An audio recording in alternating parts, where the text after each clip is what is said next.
여러분 안녕하십니까. 반갑습니다. 인간 중심 인공지능, 오늘은 뇌에 대해서 한번 이야기를 해보겠습니다. 인공지능을 연구하는 데 있어서 왜 갑자기 뇌가 나오냐 의문이 들 수도 있을 텐데요. 사실 우리가 지금 말하고 있는 흔히 딥러닝이라고 불리는 인공지능은 인간의 신경망, 우리 뇌 속에서 일어나고 있는 인간의 신경세포들의 관계를 수학적으로 구현해낸 시스템입니다. 그래서 우리는 아주 간단하게 우리 뇌가 어떻게 작동하는지에 대한 이해가 필요합니다. 그래서 오늘은 뇌에 대해서 간략하게 한번 이해해보는 시간을 가져보도록 하겠습니다. 일단 우리 뇌가 어떻게 생겼고 어떻게 작동하는지를 선생님하고 화면을 보면서 진행을 해보도록 할 테니까 잘 따라오시길 바라고요. 오늘 중요한 거는 이 내용들을 여러분들이 꼭 암기해야 되고 외워야 되는 내용들은 아니에요. 그냥 여러분들이 편하게 듣고 우리 뇌가 이렇게 작동하고 있구나, 그렇게 교양 수준에서 이해하시면 좋을 것 같습니다. 우리 치킨 좋아하시죠? 피자 어때요? 치킨과 피자를 한번 생각해 보시겠어요?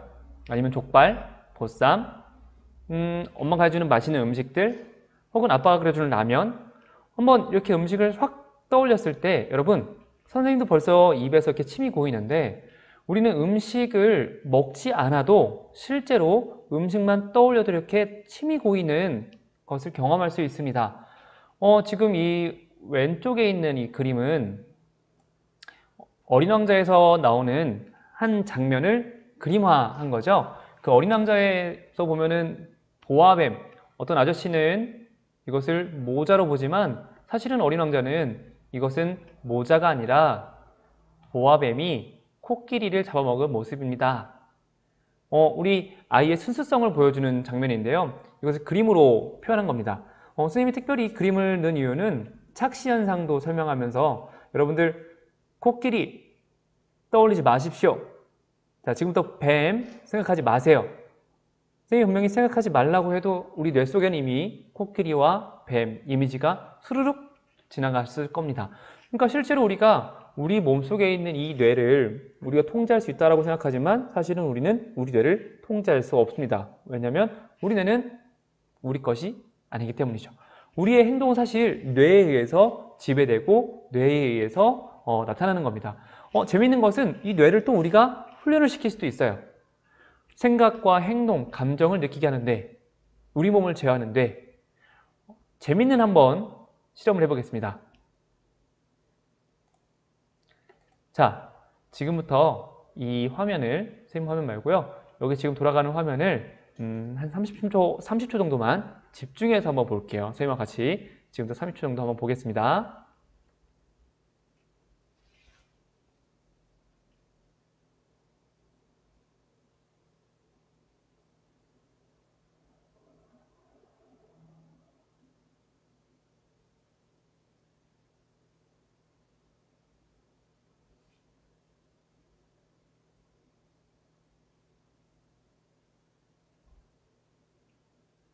자, 여러분 혹시 지금 그림이 어떻게 보이시나요? 방금 봤던 그 뺑글뺑글 돌아가는 착시 이미지 때문에 순간적으로 이 그림이, 고해 별이 빛나는 밤의 이 그림이 움직이는, 물결이 치는 것처럼 느껴지셨나요?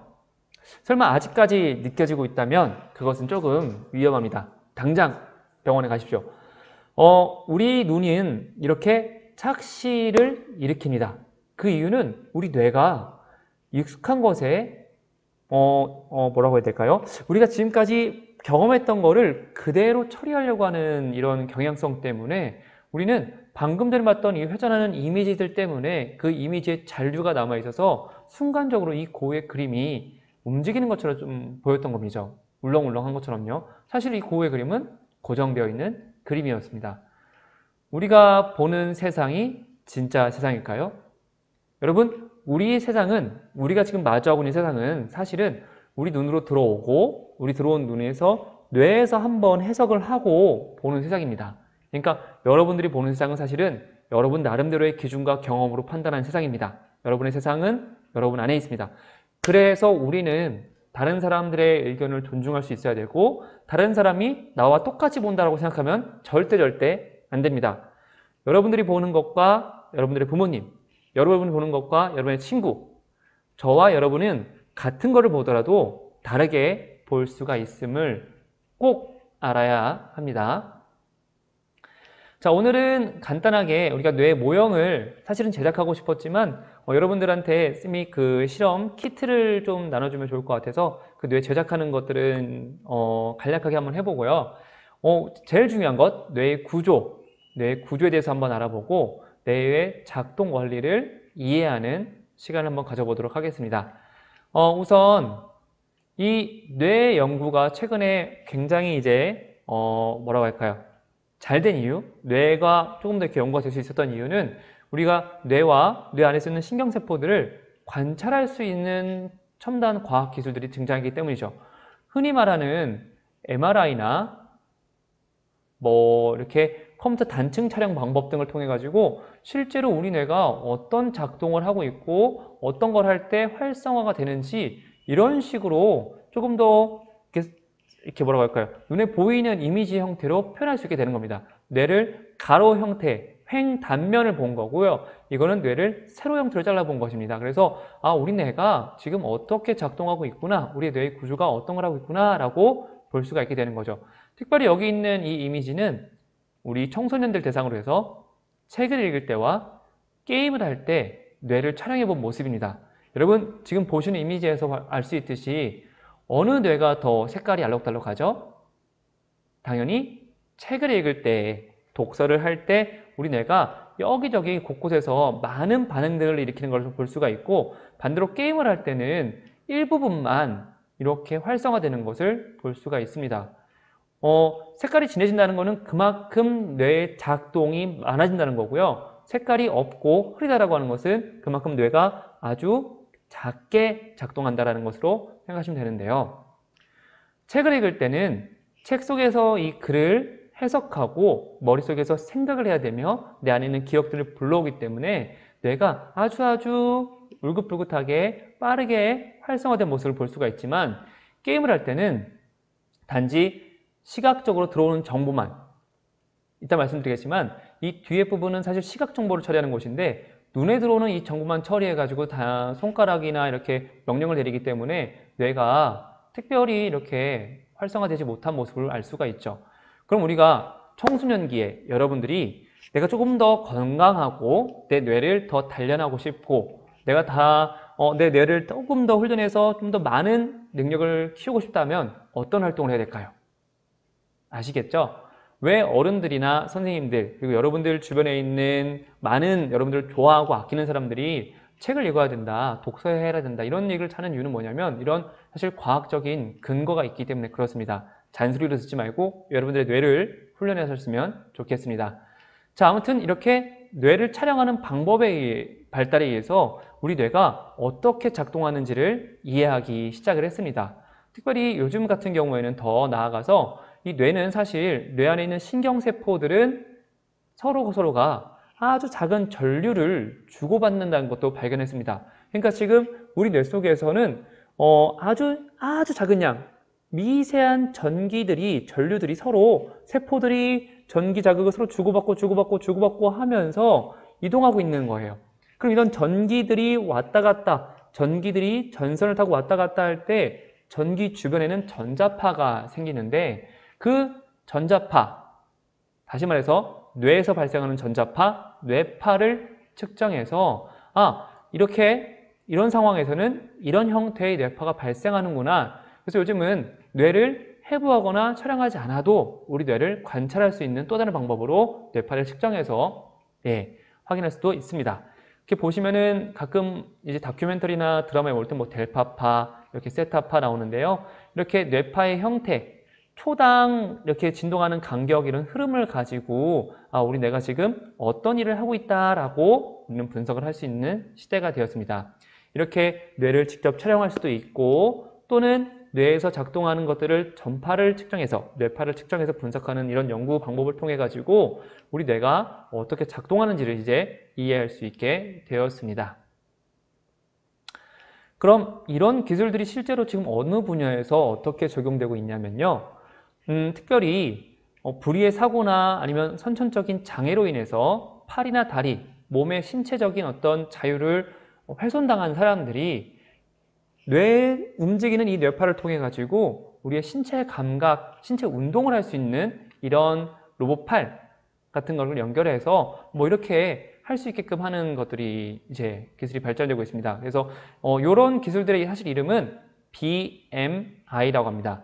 브레인, 뇌, M, 머신, 기계죠. 머신, I, 인터페이스라고 해서 이 뇌와 기계를 뇌파를 통해서 서로 연결해서 제어하는 방법을 말합니다. 여러분들이 앞으로 이런 걸 통해서 선천적인 장애라든지 어떤 사고를 통해서 후천적으로 얻은 장애를, 사람의 어떤 신체적인 장애를 극복하는데 쓰일 수 있다는 가능성을 알고 있으면 좋을 것 같습니다. 이렇게 헬스케어에도 뇌와 뇌파가 이제 많이 사용되고 있습니다. 그럼 실제로 우리 뇌가 어떻게 생겼을까요? 여러분들한테는 뇌 입체 모형 만들기 활동 선생님 일단은 했으면 좋겠고요. 이 두 가지 활동에서 선택적으로 한다면 1번을 선생님이 이제 오늘 좀 소개를 하겠습니다. 이따 추후에 소개를 하고요. 우선 우리 뇌가 어떻게 생겼고 어떻게 작동하는지를 간략하게 한번 영상을 통해서 한번 이해해 보겠습니다.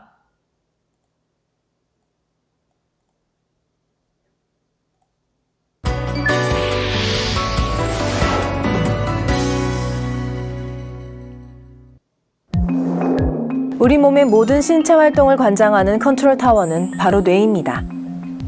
흔히 뇌가 몸에서 얼만큼을 차지하느냐에 따라 지능지수가 결정된다고 하는데요. 뇌의 무게가 5에서 8kg 정도인 고래는 몸집에 비해 뇌가 차지하는 비율이 1대 2000 정도이고, 지능지수 높기로 유명한 침팬치, 오랑우탄 등도 그 비율이 1대 100 정도라고 합니다. 만물의 영장이라는 인간의 뇌 무게는 약 1.5kg으로 그 비율이 1대 50 정도라고 하는데요. 하는 일이 많아서인지 뇌의 무게는 1.5kg에 불과하지만 심장에서 나오는 혈액량의 20%를 공급받습니다. 우리 몸의 중추신경계에 속하는 뇌는 아래로는 척수와 연결되어 있으며 신체 각 부분을 통솔하는 기관입니다. 뇌를 구성하는 약 1000억 개의 신경세포, 즉 뉴런들은 끊임없이 정보를 교환하며 근육과 심장, 소화기관 같은 모든 기관의 기능을 조절할 뿐만 아니라 생각하고 기억하고 상상하는 등의 복잡한 정신활동을 관장합니다. 단단한 두개골과 여러 겹의 뇌막에 쌓여있는 뇌는 뇌막 안에 있는 뇌척수액이라고 하는 액체에 둥둥 떠있는 형상입니다. 약 1.5kg 정도인 뇌 속을 자세히 살펴보면 그 기능과 형태에 따라 대뇌, 소뇌, 뇌줄기로 나눠볼 수 있는데요. 인간의 뇌 중에서 4분의 3을 차지하는 가장 큰 부분인 대뇌는 좌우 2개의 반구로 구성되어 있는데 감각, 지각, 운동, 기술, 상상력, 추리력, 언어 능력, 통찰력뿐만 아니라 자율신경계 조절, 호르몬 조절, 향상성 유지 등을 담당합니다. 대뇌의 아래쪽, 뒤편에 위치한 소뇌는 말 그대로 150g 정도의 작은 뇌로서 전체 뇌의 10%를 차지하며 표면에 있는 자잘한 주름이 특징입니다. 평형기관에서 전달한 정보를 바탕으로 몸의 균형을 유지하며 되뇌 겉질이 내린 운동 지시가 제대로 이루어지도록 우리 몸의 근육을 선택하여 어느 정도 움직이게 할 것인지를 판단합니다. 운동선수들이 보통 사람들보다 빠르고 정교하게 움직일 수 있는 건 체력 단련을 하는 동안 소뇌가 함께 발달한 덕분입니다. 뇌관, 간뇌라 불리는 뇌줄기는 대뇌와 척수 사이를 연결하는 부분으로 호흡과 소화, 혈액순환 등 무의식적인 생명 유지 기능을 담당하여 생명의 뇌라 불리기도 합니다.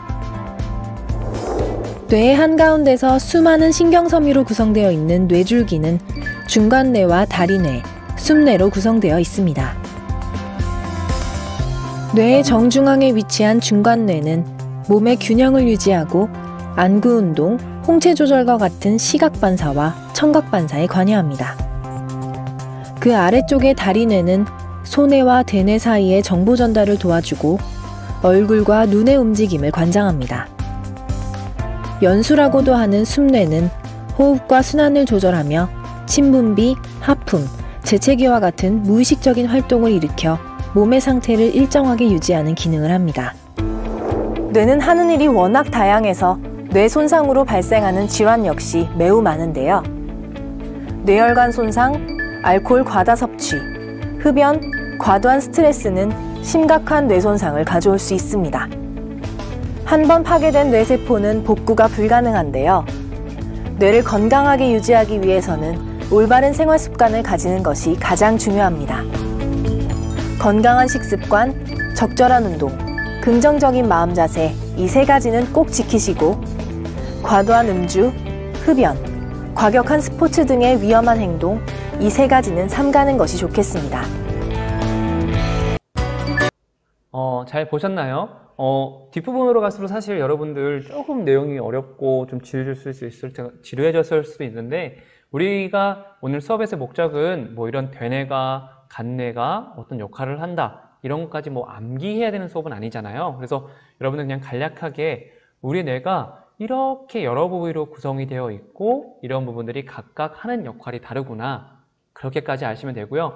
사실 과거에는 이렇게 컴퓨터라든지 어떤 첨단 장비를 통해서 뇌를 측정할 수 없었을 때는 어떤 불의의 사고로 뇌를 다친 사람들의 행동을 관찰하고 이런 사람들이 보여지는 걸 통해서 여기 뇌를 다쳤을 때 뭐 되뇌에 혹은 뭐 전두엽이 다치거나 없어졌을 때는 이런 행동을 보이구나, 이런 식으로 이렇게 사실을 관찰하는 연구를 했었는데, 최근에 들어서는 이렇게 아까 말씀드렸던 것처럼 이런 다양한 관찰할 수 있는 장비를 통해서 뇌를 보고 있다는 것을 알아두면 좋겠습니다. 특별히 영상에서 여러분들이 꼭 기억하면 좋을 거 하나, 자, 손을 한번 이렇게 모아볼까요? 사실 인간의 뇌는 우리 두 주먹을 합친 것만큼만 크기의 작은 크기입니다. 아까 말씀드렸듯이 무게가 약 1.5kg 정도밖에 안 되는 작은 기관이죠. 그렇지만 혈액, 인간의 몸에서 사용하는 이 피를 약 20% 정도 소비하는 정도로 뇌는 아주 많은 활동을 하고 있습니다. 거의 인간이 깨어있는 모든 시간 동안 인간의 뇌 혹은 인간이 잠들어 있는 순간에도 호흡과 이런 심장과 조절하기 때문에 사실은 뇌는 끊임없이 태어나는 그 생명이 만들어진 순간부터 이제 죽는 그 순간까지 작동한다고 보시면 될 것 같은데, 그래서 우리가 뇌를 많이 쓰거나 공부를 많이 한다든지 일을 막 집중해서 하다 보면은 많이 허기지고 쉽게 피로감을 느끼는 것이 바로 그만큼 우리 뇌는 많은 혈액을 소모하고 있다는 것 알아두셨으면 좋겠습니다. 실제로 그럼 우리 뇌가, 예를 들면 선생님이 지금 화면으로 여러분을 만나고 있는데요, 우리 눈을 통해서 이 들어오는 정보 과연 어떻게 처리할까요? 한번 거기에 대해서도 한 번 더 자세히 한번 얘기를 해보겠습니다. 우리 인체의 장기 중 유일하게 몸 밖에 자리 잡은 눈. 그렇다면 우리의 눈은 어떻게 세상을 보게 되는 걸까? 눈은 주위 환경에 대한 정보를 뇌에 전달하는 정보기관이다. 우리가 사물을 본다는 것은 눈으로 보고 뇌로 인식한다는 뜻이다. 우리 눈이 빛이나 사물의 모습을 받아들여 후두엽에 시각령에 전달하면 뇌에서 비로소 시각을 인식하게 된다. 직경 24mm, 용적 5.5cc, 머리뼈의 눈구멍 속에 자리 잡은 눈은 빛을 모아주는 각막, 빛의 양을 조절하는 홍채, 빛을 굴절시켜주는 수정체, 상이 맺히는 망막으로 이루어져 있다. 망막은 시세포가 느끼는 신경자극을 뇌로 전달하는 중요한 역할을 담당하는데, 여기서 가장 중요한 발견은 바로 본다는 것이 눈 자체에서가 아니라 시신경을 통해 뇌로 본다는 것이다.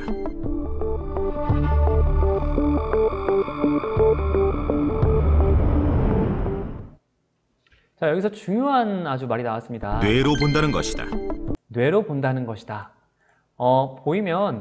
본다라는 것은 우리가 눈을 통해 들어온 정보를 이해하고 이 사물이 이렇게, 사실 본다라고 하는 것의 정확한 의미는 뭐냐면 우리가 이 사물이 머릿속에 있는 이미지로 만들어지는 거예요. 그러니까 우리가 딱 본다라고 하는 거는 우리 눈 속에 들어오는 이 빛이 여기 보이는 눈의 망막에 있는 신경세포들을 자극을 하고, 자극된 정도에 따라서 우리 머릿속에서 이 뇌들이 작동을 해가지고 거기에 맞게끔 색깔들이, 픽셀들이 움직여서 배치가 돼가지고 딱 이미지로 보여지는 겁니다. 그래서 뇌로 본다는 것이다. 뇌로 본다는 것이다. 뇌로 보는 것이 사실 맞습니다. 그래서 시신경 세포들이 자극이 돼서 움직인다는 걸 알면 좋을 텐데, 이렇게 자극된 세포들이 우리 머리에 들어가면, 우리 뇌에 들어가면, 아까 우리 그 영상에서 봤지만 우리 뇌 속에는 실제 이 신경세포들이 1000억 개가 넘는 신경세포들이 서로 그물망처럼 신경세포 하나, 신경세포 하나, 신경세포 하나 이렇게 일렬로 쭉 연결된 것이 아니라 신경세포들이 서로 그물망으로 꼬여있은 연결된 구조입니다. 그래서 이런 신경세포들이 들어온 정보, 자 방금 시각세포를 통해서 만약에 정보가 들어왔다면 들어온 정보들을 가지고 이 안에서 세포들 간에 서로 정보를 주고받으면서 전기 신호로 주고받으면서 거기서 정보를 처리하는 것인데요. 여러분들 이 의미가 조금 어려울 것 같아가지고 선생님이 뒷부분에서 영상으로 다시 한 번 더 보여주도록 하겠습니다. 자, 우선 그러면 간단하게 한번 엄지손가락 까닥까닥 한번 해볼까요? 자, 엄지손가락 까닥까닥 한번 해볼까요? 하고 지금 화면으로 만약에 여러분이 이렇게 따라하고 있다면 여기까지 들어간 신경세포는 혹은 명령은 어떻게 처리가 되었을까? 일단 선생님의 말을, 음성을 귀 옆에 있는 아까 축두엽이라고 했죠? 축두엽에서 이 언어의 정보를 해석을 하고 이 언어가 어떤 의미인지를 우리 머리, 대뇌에서 판단을 합니다. 아, 이게 지금 내 몸에 있는 엄지손가락을 까닥까닥 움직이라는 거구나. 그러면 이제 실제 명령을 내려야 되잖아요. 그러면 아까 연결된 이 안에서 이 뇌에서 신경세포들이 줄기로 쭉 연결되어 있는데 그게 바로 엄지손가락에 있는 신경세포까지 가는 것이 아니라 신경세포에서 우리 허리에 있는 척추를 따라가지고 바로 여기 되어 있죠. 척추를 따라서 대뇌에서부터 명령세포, 명령이 내려갑니다. 전기신호로 자극이 따각따각 가면 이 척추에서부터 다시 팔까지 연결되어 있는 신경세포, 줄이 이 여기 있는 근육들을 전기신호로 자극을 주는 거예요. 짜각짜각. 그럼 여기 있는 근육들이 전기신호에 의해서 따닥따닥 움직이는 겁니다. 우리 예전에 보면은 그 과학 시간에 개구리 뒷다리를 전기 자극을 줘서 움직이게 하는 거 볼 수 있었을 텐데 근육을 움직이는 원리가 바로 그런 거라고 생각하시면 될 것 같아요. 뇌에서 내린 신경세포, 전기 신호가 여기 바로 엄지신호까지 가가지고 엄지 손가락에 있는 근육들 가지고 자극하는 거구나. 그럼 실제로 뇌에서부터 엄지까지는 뇌, 척추 한 가닥, 척추, 엄지 한 가닥, 총 2가닥의 이 신경세포 줄로 연결되어 있다고 생각하시면 될 것 같아요. 그래서 실제 우리 뇌의 모습을 보시면 이런 식으로 여러 가지 뇌 신경세포들이 다 그물망으로 이렇게 무수히 연결된 걸 볼 수가 있습니다. 우리 과학실 연구실에 가면, 뇌를 연구하는 연구실에 가면 주로 이제 흰색 쥐를 가지고 많이 실험을 하는데요. 이 우리 흰색 쥐의 뇌에다가 형광물질을 이제 주입을 하고 이 형광물질이 다시 관찰할 수 있는 현미경을 통해서 이런 식으로 영상을 촬영할 수가 있습니다. 그래서 보시는 바와 같이 뭐 반짝이는 별똥별 같은데 이런 것들이 작동을 하고 있는 거고 우리 뇌 속에는 1000억 개의 뉴런이 있고 100조 개의 시냅스가 있다고 하는데 그걸 이 영상을 통해서 한 번 더 다시 이야기를 해볼게요. 봉사활동을 하면서 이웃사랑과 나눔을 실천하는 사람들이 있습니다. 쉴 새 없이 정보가 쏟아지는 가운데 인간은 감각기관을 동원해 외부의 자극을 받아들이고 이에 반응합니다.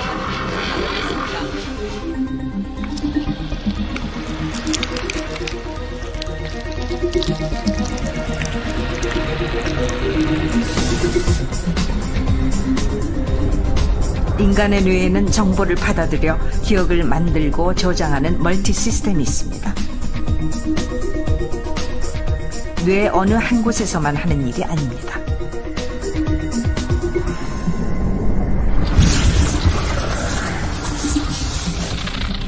시신경을 타고 들어온 정보는 뇌 뒤쪽 시각 영역에서 1차 정보 처리를 한 후 봉사활동을 하면서 이웃 자, 선생님 죄송합니다. 잠깐 멈췄어요.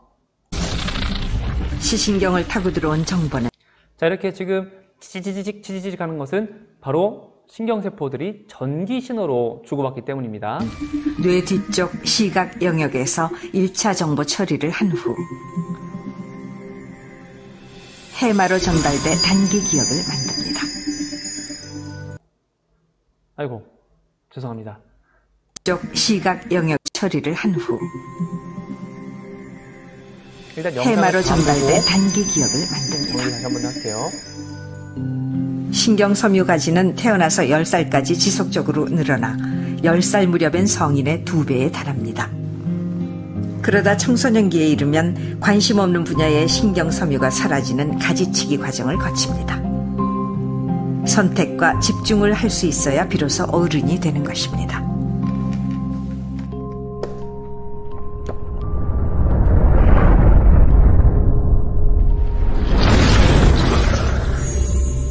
그렇다면 신경세포는 어떻게 대화하는 것일까요? 원기둥 모양인 대뇌피질 안쪽으로 더 들어가 보겠습니다.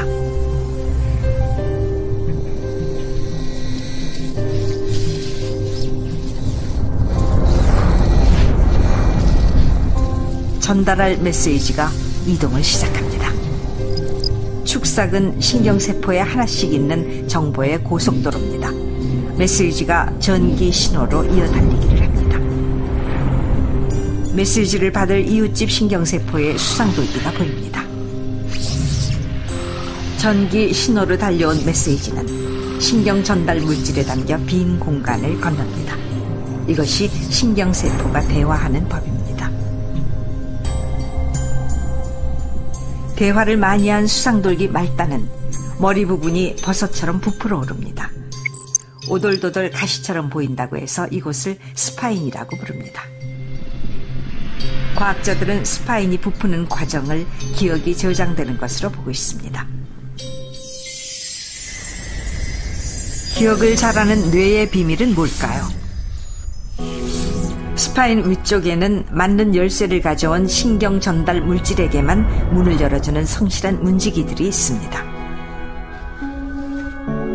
그중 마그네슘 이온으로 입구가 잠겨있는 NMDA 수용체는 기억과 관련된 아주 특별한 문지기입니다. 자극이 전달되면 먼저 엠파 수용체의 문이 열리고 파란 나트륨 이온이 쏟아집니다. 엠파 수용체를 통해 동일한 자극이 반복해 들어오면 세포 안은 부풀어 오르고 그 힘으로 NMDA 수용체의 단단한 잠금 장치를 밀어 올립니다. 파란 나트륨 이온뿐 아니라 빨간 칼슘 이온이 NMDA 수용체를 통과합니다. NMDA 수용체의 문이 자, 선생님이 지금 영상을 좀 끊었는데 여러분들이 사실 여러분들 수준에서 우리 수준에서 어떤 교양 정도로 아는 단계는 여기 앞에 있는 축삭돌기 이런 것도 사실은 그렇게 외울 필요도 사실은 없어요. 왜냐면 우리는 그냥 뇌가 어떻게 신경을 전달하고 의미를 해석하는지만 알면 되거든요.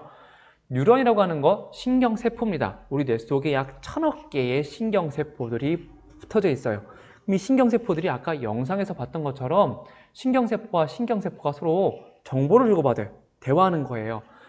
대화하는데 이 신경세포와 신경세포를 서로 연결해주는 그 대화의 고속도라고 해서 나왔던 그것이 바로 시냅스라고 합니다.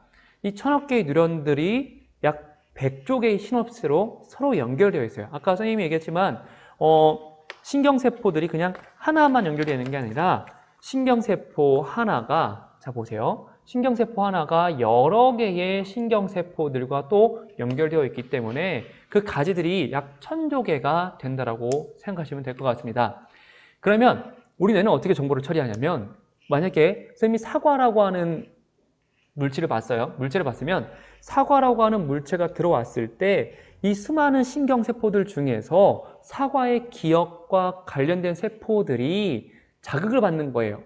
이거 지금 빨간색이고 동그랗고 과거에 내가 봤었던 기억에서 이건 사과야 라고 했던 것들이 서로 이 안에서 세포들이 서로 막 의견을 주고받으면서 근데 만약에 사과인데 만약에 여기서 다른 신경세포가 야 이거 비슷한데 이거 오렌지 아니야? 이거 귤 아니야? 아니야. 그거는 세포들 간 서로 대결을 하면서 그건 귤이 아니야. 무시.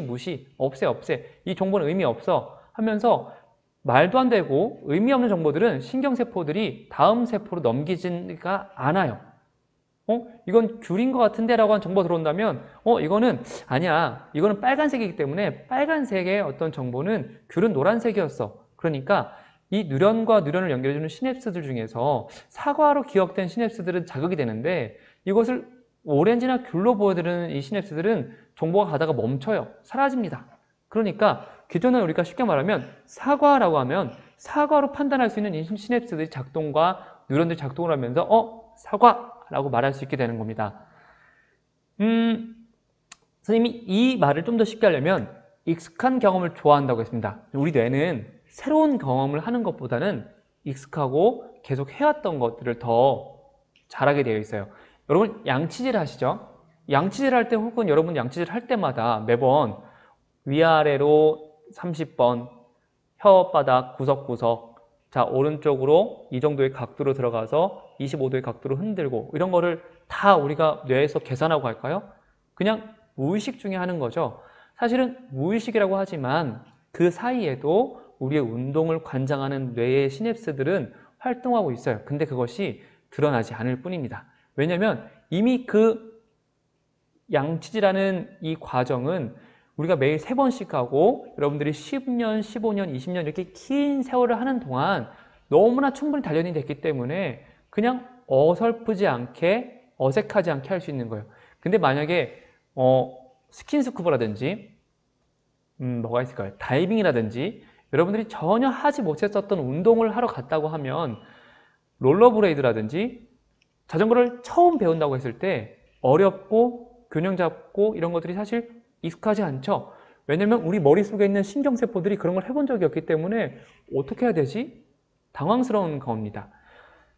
이 신경세포와 뉴런과 시냅스들이 더욱더 단련이 되는데 아까 그 영상에서 가지치기란 말이 나왔어요. 청소년기 이후 넘어가면서 불필요하고 안 쓰는 것들은 다 가지치기를 하는 거예요. 우리가 어렸을 때 한국 사람이라고 하더라도 미국에 살던 아이는 영어를 더 익숙하게 하고 한국말을 어설프게 할 수밖에 없는 것이 이 아이는 영어 문화권에서 영어를 많이 들었기 때문에 영어 시냅스, 영어 문장을 해석하고 이해하고 말하는 영어 시냅스가 더 단련된 겁니다. 언어의 시냅스 중에서 영어를 단련하는 것이 익숙하기 때문에 영어를 잘하는 거죠. 이 아이가 다시 외국어로 배우는 것은 조금 어렵지만 할 수는 있죠. 그런 거라고 생각하시면 될 것 같습니다. 선생님이 이 이야기를 조금 더 길게 하는 이유가 뭐냐면 이 인공신경망의 작동 원리를 알아야지 옆에 있는 이 수학적인 공식들 보이시나요? 자, 이 수학적인 공식들이 바로 사람의 신경망이 작동하는 거를 모방한 수학적인 알고리즘입니다. 여기 보시면 빨간색으로 시냅스, 악손이라고 하는 그 신경 전달 물질 이런 것들에 대해서 이제 딱 설명을 할 건데 그 전에 먼저 여러분들이 이렇게 신경세포 안에서 일어나는 것들을 우리가 수학적으로 구현한 것이 지금 말하는 딥러닝이구나 라고 이해하시면 좋을 것 같습니다.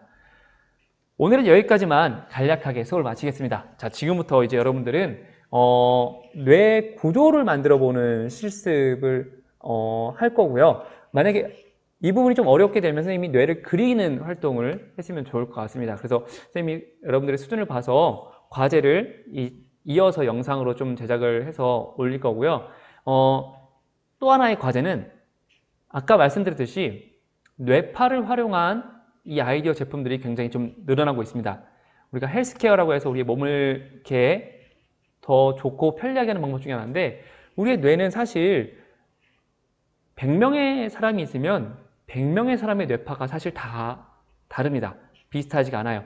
그래서 이 뇌파 측정 장비는 사실 개인마다 개별화된 것으로밖에 할 수가 없습니다. 물론 지금 인공지능을 통해 가지고 사람들이 보여지는 뇌파의 공통적인 특징들을, 패턴들을 분석하고 있긴 하지만 아직까지는 뇌파를 측정하는 것이 어렵습니다.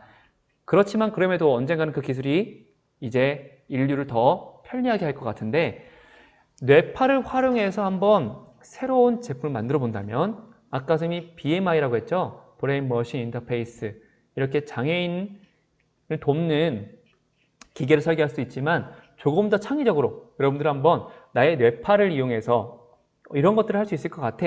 내가 신체적인 움직임을 하지 않아도 혹은 뇌파를 통해서 다른 사람과 한번 정말 텔레파시 할 수 있을까 없을까? 한다면 어떻게 쓸 수가 있을까? 이렇게 한번 여러분들의 생각을 표현해 보셨으면 좋겠습니다.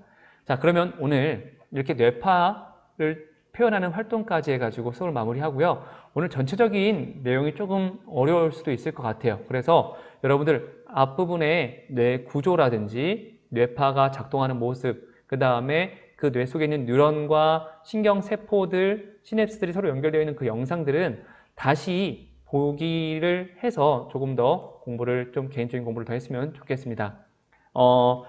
다음 시간에는 그럼 본격적으로 정말 인공지능이 어떻게 시작되고 어떻게 발전했는지 그 부분을 같이 이야기해 보도록 하겠습니다. 들어주셔서 감사하고요. 자, 여러분들 뇌를 훈련합시다. 화이팅!